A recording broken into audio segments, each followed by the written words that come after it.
सो क्या आप भी अपनी आर्टिकलशिप के लिए रजिस्टर करने वाले हैं? आपने रिसेंटली आर्टिकलशिप स्टार्ट करी है तो रुक जाओ, अभी रजिस्टर मत करो।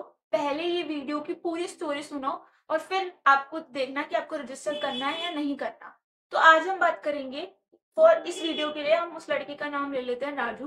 राजू ने अपनी आर्टिकलशिप आपकी ही तरह किसी भी एक मिड साइज फॉर्म में स्टार्ट कर ली।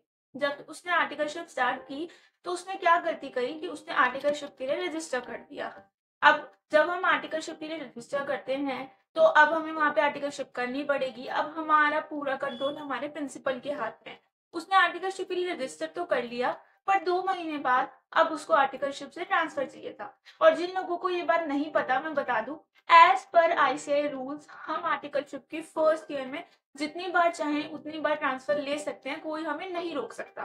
पर क्या रियल लाइफ में ऐसा होता है? बिल्कुल नहीं, क्योंकि मैंने खुद ट्रांसफर लिया है तो मैं बिल्कुल बोल सकती हूँ ऐसा नहीं होता।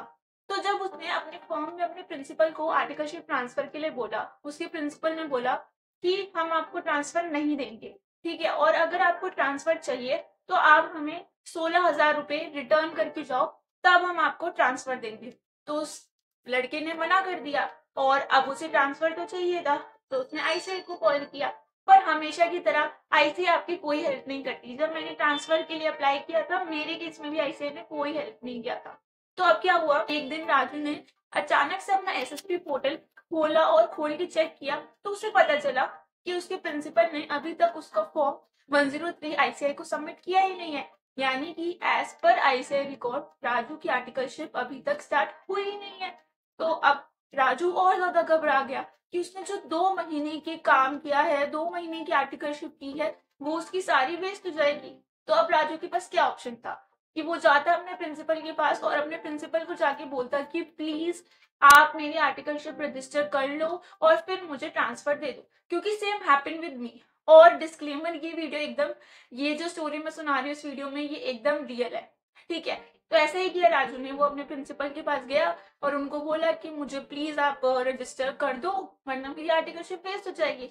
तो उसके प्रिंसिपल ने क्या बोला होगा? उसके प्रिंसिपल ने बोला, अगर तुम ये चाहते हो, या तो तुम हमें पैसे दे दो, या तो तुम हमारी फॉर्म में आके मुझसे और पूरी फॉर्म से माफी मांगो, अदरवाइज मैं तुम्हारी जो कंप्लेन मैंने आईसीआई में की है ना तो वो वापस लूंगा, ना तुम्हें रजिस्टर करूंगा। तो यही हुआ। एस अब उसको क्या करना पड़ा एट द एंड, राजू की ना आईसीआई ने हेल्प की, ना उसके प्रिंसिपल ने कुछ उसको हेल्प किया, और उसको अपनी आर्टिकलशिप दोबारा से स्टार्ट करनी पड़ी। तो ये आपके लिए लेसन है, अगर आप अपनी आर्टिकलशिप स्टार्ट कर चुके हो तो तुरंत जाते ही रजिस्टर मत करो। सबसे पहले वहां पे जाके ना कुछ चीजें चेक कर लो। अगर आपको ट्रांसफर लेना है तो आपकी फॉर्म में वो लोग आपको ट्रांसफर के लिए कोई पैसे वापस से डिपॉजिट करने के लिए ना बोले। वहां का कल्चर कैसे है, वहां के क्लाइंट्स कैसे हैं, ठीक है, और वहां पे स्टाइपेंड टाइम से पे होती है नहीं होती, रिम्बर्समेंट टाइम से पे होती है नहीं होती, ये बहुत जरूरी है। तो ये स्टोरी आप सबके लिए बहुत जरूरी थी सुनने के लिए, क्योंकि आई से जितने मर्जी रूल बना ले, पर रियल लाइफ में कोई भी सीए फॉर्म अगर एक आर्टिकल एक बार ज्वाइन कर लेता है तो उसे आसानी से ट्रांसफर नहीं लेने देती। और अगर आपका फॉर्म रजिस्टर नहीं होता ऑनलाइन तो आईसीआई आपकी कभी कोई हेल्प नहीं करेगी। Everything everything is in control of your principal. So please watch this video, और आई होप आपको ये वीडियो अच्छी लगी हो।